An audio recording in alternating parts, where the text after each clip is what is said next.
ठीक है, अब हम बिल्कुल सीरियसली पढ़ाई करेंगे। प्रकाशिकी अपन स्टार्ट कर चुके हैं, प्रकाशिकी, ठीक है। जहां तक अंदाजा लगाया जा रहा है तो आपका जो सिलेबस अर्धवार्षिक परीक्षा में आने वाला है वो नाभिक है। मतलब नाभिक प्रकाशिकी के बाद आपको तरंग प्रकाशिकी लेना है, तरंग प्रकाशिकी के बाद आपका ये आ जाएगा नहीं, पहले सभी बच्चे नहीं, सिलेबस ऐसे डिजाइन किया जाता है कि पहले आप किरण प्रकाशिकी को समझें, देन तरंग प्रकाशिकी, ठीक है ना। जैसे आप लोग बात करते हो ना कि आप पहले हम लोग धारा वाले, आपको अर्धचालक समझने के लिए आपको जरूरी है कि आप प्रकाशिकी को समझें, ठीक है ना। धारा जो आप अर्धचालक में धारा पढ़ने वाले हो V = IR नहीं है, समझ रहे ना। V = IR नहीं कि आपने डायरेक्ट आप करंट की बात कर रहे हो, डायरेक्ट आप, हाँ ये टर्म्स हैं, लेकिन इसके साथ भी बहुत से ऐसे टर्म्स हैं जो आप प्रकाशिकी से सीखोगे, ठीक है ना। तो जिस तरीके से आपका सिलेबस डिजाइन किया गया है ना कि पहले आपने ये जो वैद्युतिकी रखा, फिर चुंबकत्व के बाद फिर आप विद्युत चुंबकीय तरंगों की बात करते हो, आपको विद्युत चुंबकीय तरंगें सिखा दिया गया, देन फिर आप प्रकाशिकी पे आते हो। प्रकाशिकी में आपके दो पार्ट्स में डिवाइड हो जाता है, किरण प्रकाशिकी और तरंग प्रकाशिकी। तरंग प्रकाशिकी के बाद जब आप प्रकाशिकी सीख चुके होते हो तभी आप परमाणु और नाभिक की बात कर पाते हो, ठीक है ना। तो सिलेबस डिजाइन इसलिए देखिए, सिलेबस डिजाइन करने वाले जो हैं कि कब आपको क्या पढ़ना है वो काफी सीनियर और होशियार व्यक्ति होते हैं, है कि नहीं। काफी उनका इस मुद्दे पर उनका काफी रिसर्च चल चुका होता है कि हाँ बच्चे के दिमाग में पहले क्या जाना चाहिए, देन क्या जाना चाहिए, आप ये चीज सीख जाओगे तो फिर आप ये पढ़ पाओगे, फिर ये सीख जाओगे तो ये पढ़ पाओगे, ठीक है ना। तो किरण प्रकाशिकी के बाद हम तरंग प्रकाशिकी को स्टार्ट करेंगे। इस हफ्ते में अपन किरण प्रकाशिकी को कंप्लीट कर लेंगे सैटरडे तक, ठीक है ना। सैटरडे तक हम किरण प्रकाशिकी को क्या कर लेंगे, कंप्लीट कर लेंगे। इसके बाद तरंग प्रकाशिकी और फिर परमाणु और नाभिक, ठीक है ना। नाभिक तक आना है आपका अर्धवार्षिक परीक्षा में, ये अंदाजा लगाया जाए तो नाभिक, और नाभिक के बाद फिर आपके दो चैप्टर्स बचते हैं, एक हो जाता है आपका अर्धचालक और हो जाता है आपका संचार व्यवस्थाएं। सिलेबस में है कि नहीं, बाकी पढ़ना चाहिए, मेरे हिसाब से पढ़ना चाहिए, उसको भी आपको समझना चाहिए, ठीक है। अब दूसरी चीज यहाँ पर ये है कि आपका सिलेबस ठीक चल रहा है, आपको बिल्कुल भी टेंशन लेने की जरूरत नहीं है। आप रोज का रोज पढ़ें, डिसाइड करते चले कि इतने दिन में आपको ये सारे टॉपिक्स आपको सीख जाना है, आपसे बनना चाहिए, ठीक है ना। तो उस हिसाब से सिलेबस अपना ठीक चल रहा है। वाह, बस बात ये है कि आप उस पर कितनी मेहनत कर रहे हो, आप कितनी मेहनत कर रहे हो, ठीक है ना। ठीक, अब किरण प्रकाशिकी आप स्टार्ट कर चुके थे, आप परावर्तन से रिलेटेड सारे टॉपिक्स देख चुके थे, ठीक है ना। इसके बाद हम अपवर्तन पर पहुंचे थे। अपवर्तन पर हम बात कर चुके थे कि अपवर्तन किसे कहते हैं, ठीक ना। अभी तक हमने अपवर्तन को किस पर देखा था, एक माध्यम से दूसरे माध्यम में जब प्रकाश किरण, ठीक ना। क्या है अपवर्तन,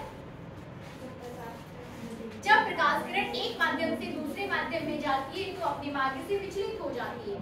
प्रकाश की ये घटना क्या है, अपवर्तन है। इस अपवर्तन का आपने कारण भी देख लिया था कि अपवर्तन क्यों होता है, क्यों का कारण,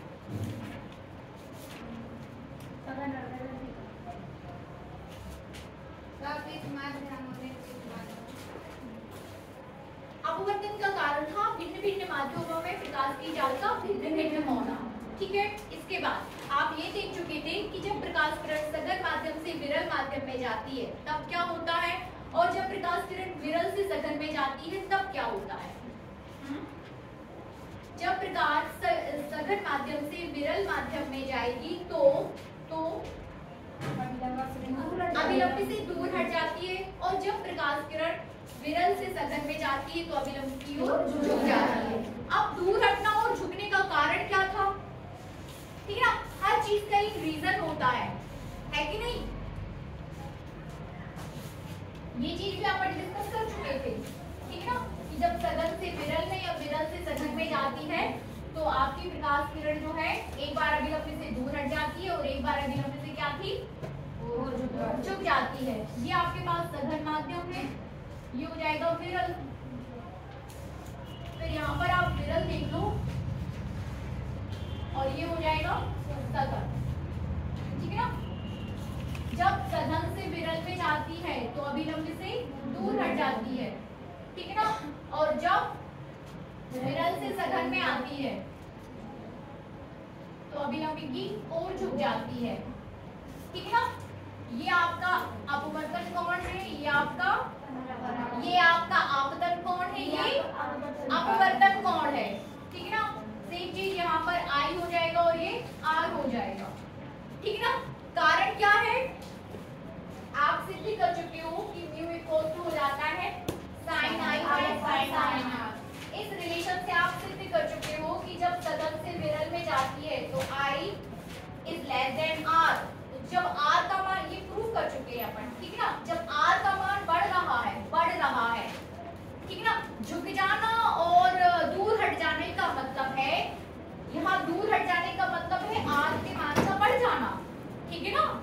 ये तो आप अपनी भाषा में बोल देते हो कि जब दूर हट जाती है और पास आ जाती है, झुक जाती है। ये दूर हटना पास आना क्या है कि जैसे ही प्रकाश किरण सदन से विरल में आती है तो आपका ये एंगल जो है बढ़ जाता है, और ये चीज आप प्रूफ कर चुके हो, ठीक है ना।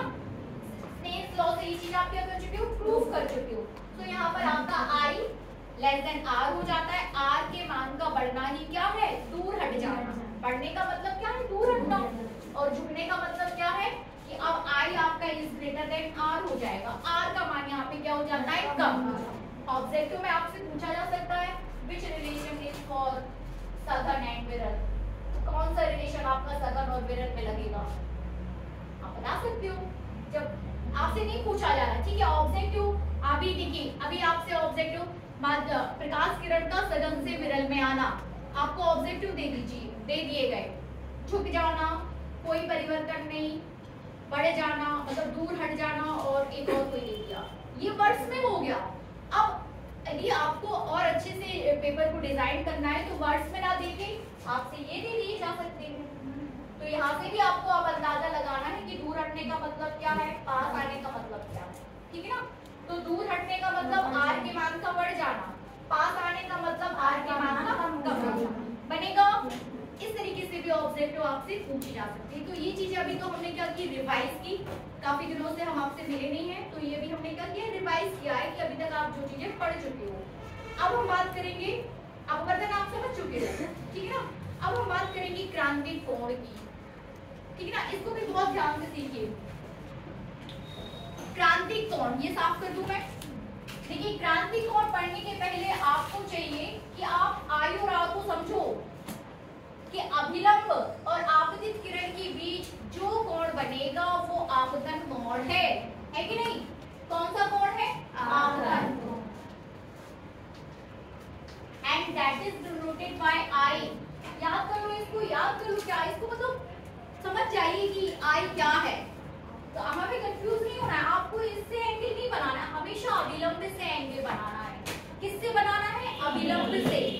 आपतित किरण और अभिलंब के बीच बना कोण आपतन कोण है, सिंपल, ठीक है ना। That is I. फिर अपवर्तन कोण, अपवर्तन कोण वो क्या हो जाएगा, आर, और वो क्या है, अपवर्तित किरण। ये किरण कौन सी है, अपवर्तित, और अभिलंब के बीच बना कोण अपवर्तन कोण है, ठीक है। अब इसी के बाद हमें बात करनी है किसकी, हम बात करेंगे क्रांतिक कोण की, जिसे आप आईसी से डिनोट करोगे।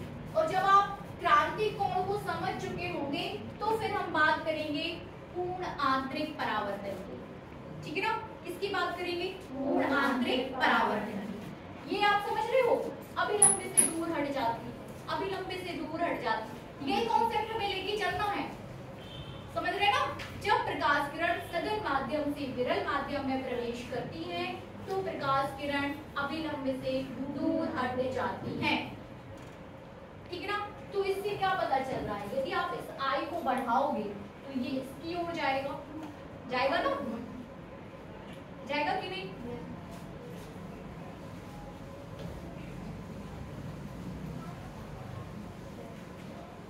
ठीक है, हमें देखिए क्रांति कोण पढ़ रहे हैं, आप कुछ नहीं कर रहे हो, आप सिर्फ इसको ऐसे झुकाते जाओ।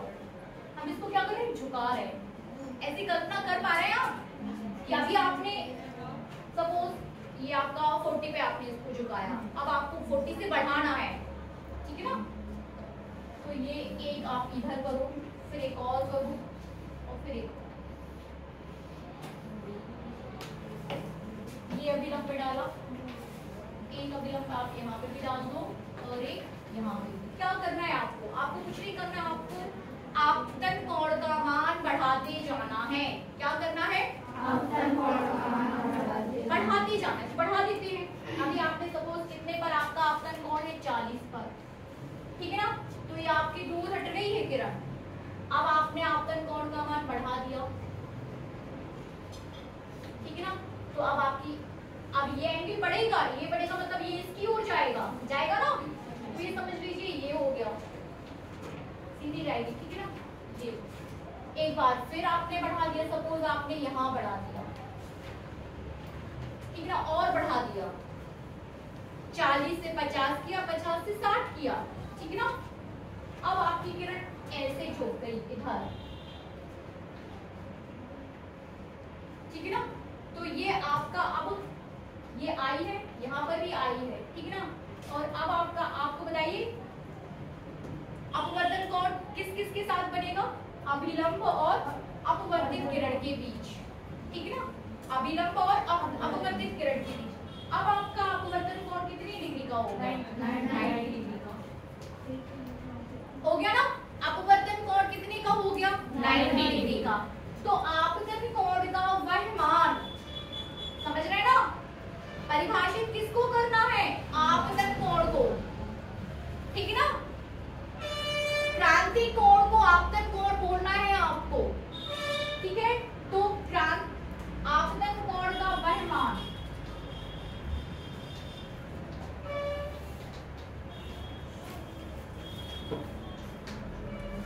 जिस पर अपवर्तन कोण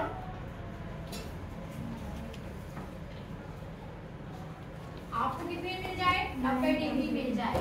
तो आपतन कोण किसकी इक्विवेलेंट हो जाता है? क्रांतिक कोण की। तो वही आपतन कोण क्रांतिक कोण कहलाता है। बनेगा सभी से? एनी प्रॉब्लम, एनी डाउट आप उनसे डिस्कस कर सकते हैं। समझ आया?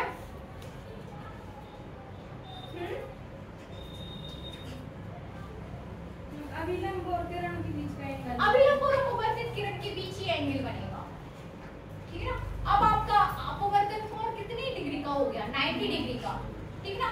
तो वो आपतन कोण जिस पर आपको अपवर्तन कोण 90 अंश का मिल जाए, तो वही आपतन कोण क्रांतिक कोण कहलाता है। अब आई आपका किसके इक्विवेलेंट हो गया?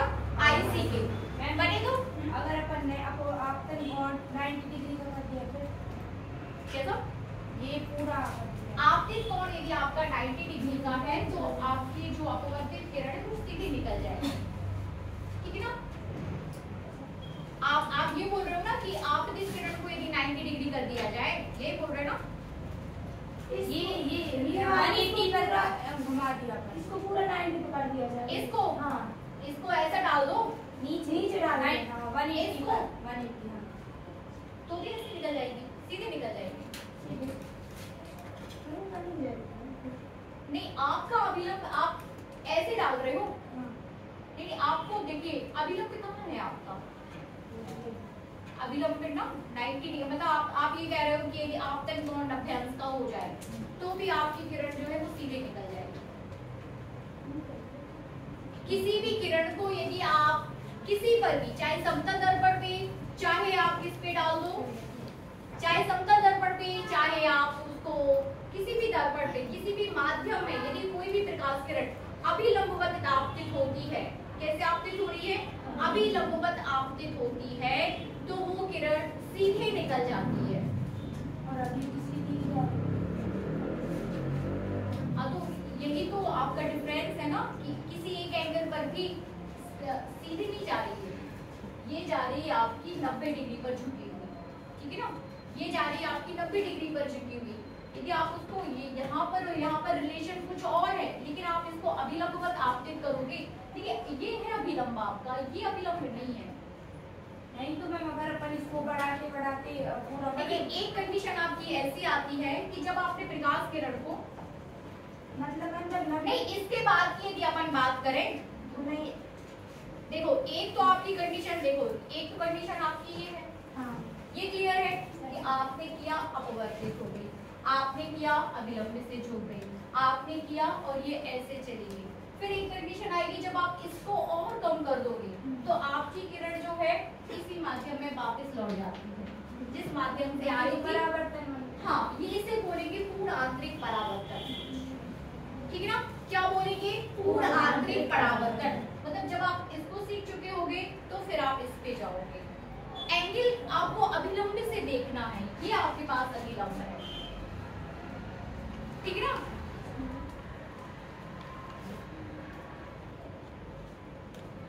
Is that clear?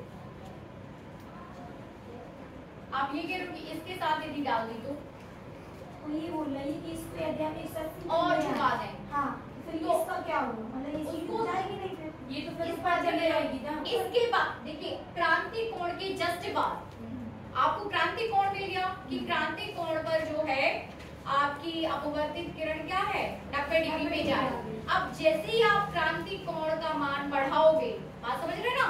जैसे ही आप ये आपको क्रांति कोण मिल गया, यहाँ आईसी मिल गया, अब जैसे ही आप इसको बढ़ाओगे तो आपकी किरण को परावर्तित हो जाना है, मतलब अब आपकी किरण यहाँ से ना जाकर यहाँ से जाएगी, ठीक है ना?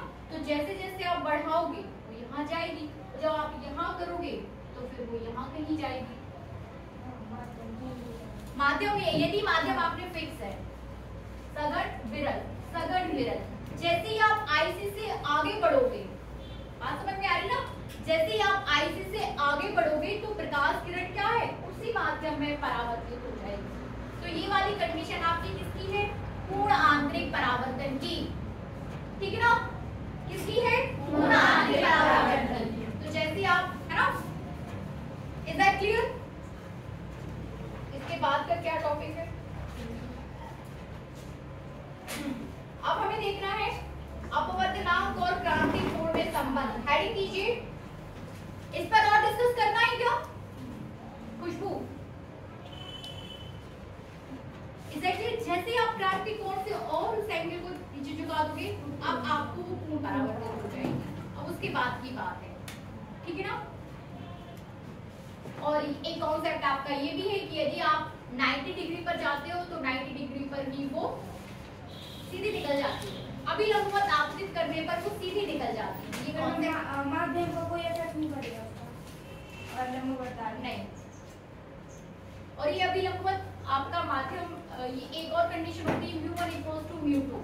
यदि दोनों माध्यमों के अपवर्तनांक बराबर हैं तो आप कहीं से भी डालोगे तो सीधे निकल जाएगी, फिर अपवर्तित नहीं होती है, ठीक है ना?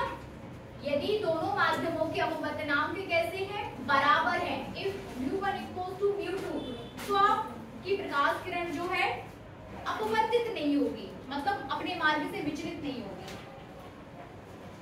चलिए हेडिंग लीजिए, क्रांति कोण और अपवर्तनांक में संबंध। आईसी समझ गए?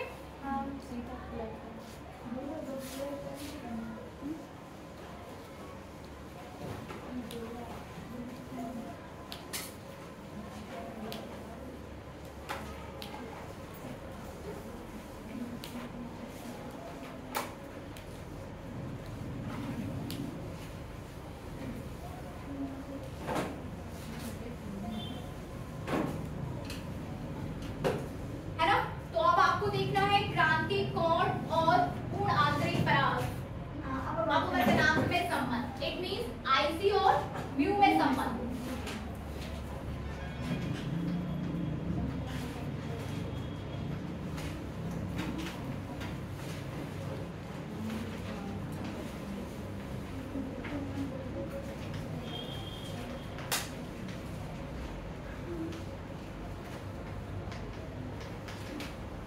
इट मींस किस किस में संबंध देखना है? आईसी और म्यू में, ठीक है ना?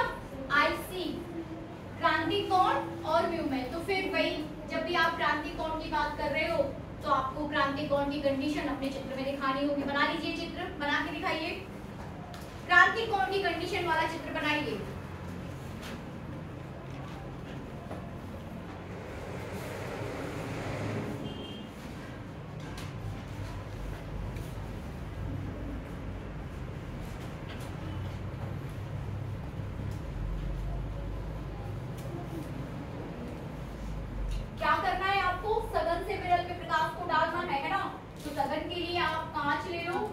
और विरल के लिए क्या ले लो, वायु।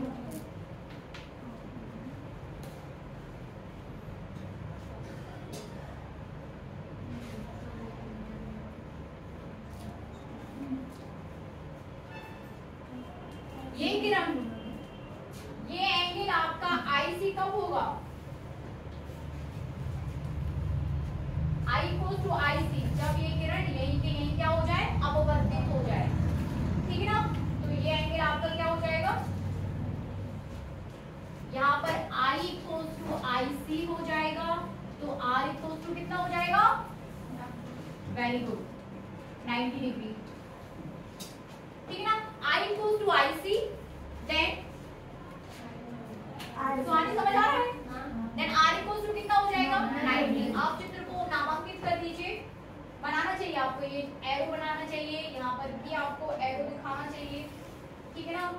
पृष्ठ बता दो, कांच बता दो, वायु का अपवर्तनांक आप म्यू जी से ले लेंगे हम लोग, ए से, एयर, और ये हो जाएगा आपका म्यू जी, ठीक है ना। म्यू ए आपको समझना चाहिए,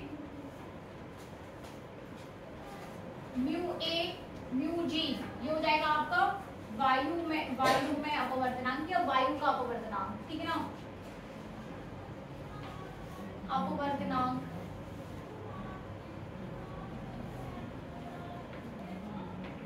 ब्रैकेट में लिख लो वायु के लिए, ठीक है ना। ये हो जाएगा, ये भी अपवर्तनांक है, और किसके लिए, कांच के लिए।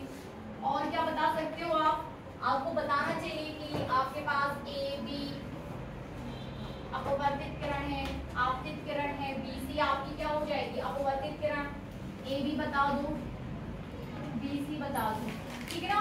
ये सारे पॉइंट्स, और यहाँ पर M बता दो, अभिलंब है, ठीक है ना। M और N बता दीजिए क्या है, अभिलंब। इसके बाद की थ्योरी देखिए, ठीक है। अब हम क्या करेंगे, कॉन्सेप्ट लगा देंगे, क्या लगा देंगे, स्नेल्स लॉ लगा दीजिए। स्नेल्स लॉ क्या हो जाएगा, स्नेल्स लॉ है ना। देखिए पहले स्नेल्स लॉ समझिए, म्यू इक्वल्स टू होता है आपका sin I by sin R। आपकी प्रकाश किरण कहां से कहां जा रही है, प्रकाश किरण जा रही है कांच से वायु की तरफ, ठीक है ना। तो आपका ये हो जाएगा G म्यू A बराबर sin। अब देखिए sin I क्या है, I को आप किसकी इक्विवेलेंट लेके चल रहे हैं, IC के, तो I की जगह कितना लिख दो, IC, और R की जगह कितना हो जाएगा, 90, बस हो गया, sin I है ना। प्रूव कर इसको, sin 90 इक्वल्स टू 1, एक लिख दो, तो एक है तो एक लिख दो। तो G म्यू A बराबर sin IC बटे कितना हो गया, 1 हो गया ना। अच्छा ठीक है, अब अपन क्या कर सकते हैं, यहाँ देखिए कॉन्सेप्ट पढ़ चुके हैं, G म्यू A बराबर 1 बटे A म्यू G, ठीक है ना। ये भी पुट कर दो, तो G म्यू A की जगह हम कितना लिख सकते हैं, 1 बटे A म्यू G बराबर sin IC, ठीक है।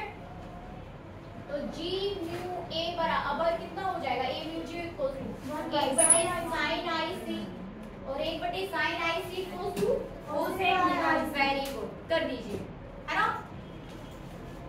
1 बटे sin IC equal to cosec IC, इतना वैसे तो हम सभी समझते ही हैं। तो आपका आ जाएगा A mu G equal to cosec IC। करिए यहाँ तक,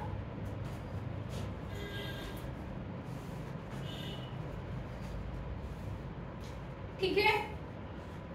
शॉर्ट्स में mu equal to cosec IC याद कर लो,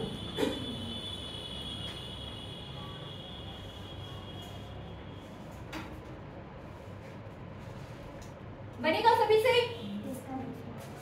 ये हो जाएगा आपका अपवर्तनांक और क्रांतिक कोण में संबंध, याद कर लो।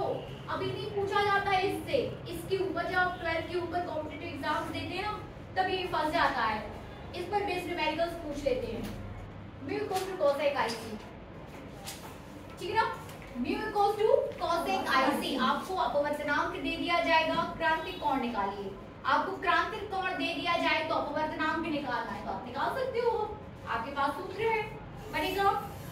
ठीक है, इसके बाद नेक्स्ट टॉपिक पूर्ण आंतरिक परावर्तन मैं आपको समझा चुकी हूँ, है ना। पूर्ण आंतरिक परावर्तन कि जब आप आईसी के ऊपर बात करने लगते हो, मतलब आप इस एंगल के ऊपर प्रकाश किरण को आपतित करते हो तो प्रकाश किरण अपवर्तित ना होकर उसी माध्यम में परावर्तित हो जाती है। इसे घटना को पूर्ण आंतरिक परावर्तन कहते हैं। ठीक है, इसका उपयोग कैसे करना होगा हमें ये बताइए। जैसे कि आपके पास कोई प्रकाश सिग्नल है, ठीक है, क्या है, प्रकाश सिग्नल। हम चाहते हैं कि प्रकाश सिग्नल आप तक पहुंचे। आपके पास क्या है, ये साफ कर दूं? सभी ने कर लिया, बन रहा है सभी से?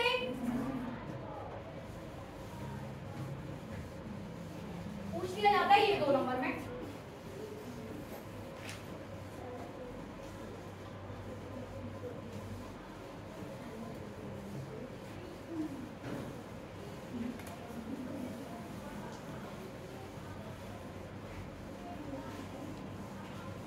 अब यहाँ देखिए, पूर्ण आंतरिक परावर्तन को हम थोड़ा सा और डिस्कस कर लेते हैं कि कभी कभी क्या होता है कि आपके पास ये है, ये आपके पास कोई लीड है, सिग्नल्स आपको डालना है। आपके सिग्नल्स जा रहे हैं वायु से जा रहे हैं ना, वायु से इस माध्यम में जा रहे हैं, ठीक है ना। ये कोई माध्यम है कि नहीं। अब हमने प्रकाश सिग्नल्स की बात कर रहे हैं। प्रकाश सिग्नल्स आपके जा रहे हैं, प्रकाश सिग्नल्स क्या है, जा रहे हैं, प्रोपेगेट हो रहे हैं बाय दिस लीड। आपने डाला प्रकाश को, प्रकाश यदि यहाँ से एक माध्यम से दूसरे माध्यम में जा रहे हैं, एक से दूसरे में जाएंगे तो क्या हो जाएगा, अपवर्तन होगा। अपवर्तन इन द सेंस कि अब प्रकाश किरण आपकी एक माध्यम से दूसरे माध्यम में जा रही है, अपवर्तित हो रही है। अपवर्तित मतलब आपकी इस पॉइंट से अपवर्तन होगा तो बाहर भी निकल सकती है, तो इसमें क्या होगा कि सिग्नल्स का क्या हो जाएगा, लॉस हो जाएगा, होगा कि नहीं, समझ रहे ना। यदि अपवर्तन के एंगल पर आप किसी भी एंगल पर उसको आपतित कर देते हो तो उस कंडीशन में प्रकाश का क्या होगा, अपवर्तन होगा। और इस कंडीशन में यदि आप प्रकाश सिग्नल्स को प्रोपेगेट करते हैं,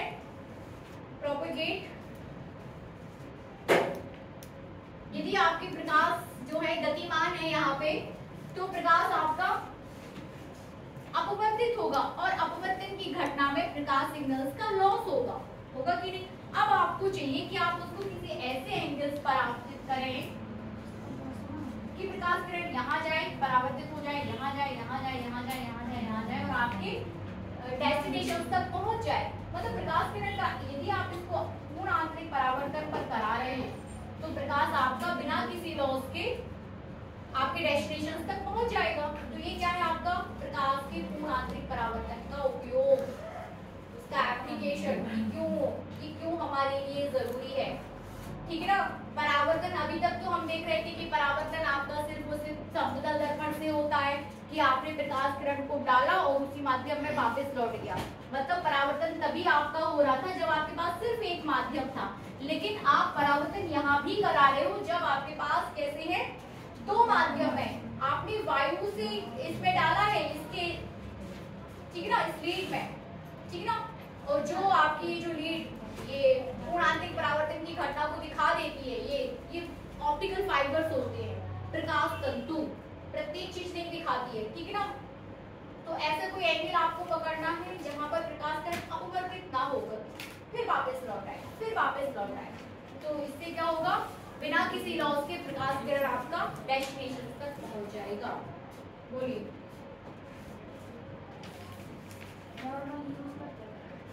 नॉर्मली आपकी जो सिग्नल्स आ रहे हैं ना लीड से, तो पूर्ण आंतरिक परावर्तन पे आ रहे हैं। अब न सिर्फ प्रकाश के, आपके विद्युत सिग्नल्स भी इसका यूज कर सकते हैं कि प्रकाश जो है आपका इससे माध्यम सरल कर देंगे, प्रकाश एक सरल रेखा में पहुंचा दो। फैलेगा नहीं प्रकाश, नहीं कहाँ फैलेगा, सिर्फ टकरा रहा है, फैल नहीं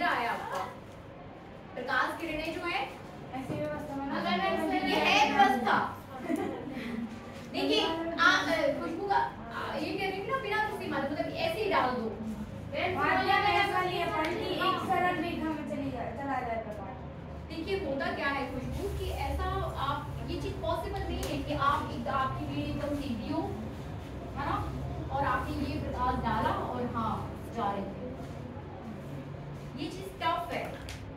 ये चीज क्या हो जाएगी, इजी हो जाएगी। आपको सिर्फ एंगल सेट करना है कि आप उसको ऐसे एंगल्स पे डाल दो कि वो जो है पूरा अतिरिक्त परावर्तन की, फिर आपकी लीड चाहे ऐसे ऐसे ऐसे कैसे भी हो। ऐसे क्यों नहीं, ये टकराई है, मैं जल्दी जल्दी जा सकती हूँ। हाँ, ऐसी चीज पॉसिबल नहीं है। आप क्यों, कैसे, आप बताओ कैसे कैसे आप ऐसा कैसे व्यवस्था करोगे कि लीड एकदम आपकी सीधी हो। और देखिए बात लीड की, सॉरी आप तो दूसरी चीज पहुंच गए। प्रकाश को आप लीड भी सीधी कर दोगे और किसी भी एंगल पे डाल दोगे तो अपवर्तन होगा। परावर्तन सिर्फ और सिर्फ कब होता है, दर्पण से, ठीक है ना। परावर्तन कब होता है, दर्पण से।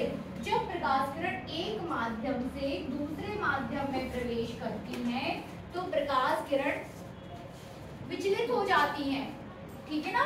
तो ऐसा होने से प्रकाश सिग्नल्स का लॉस होगा।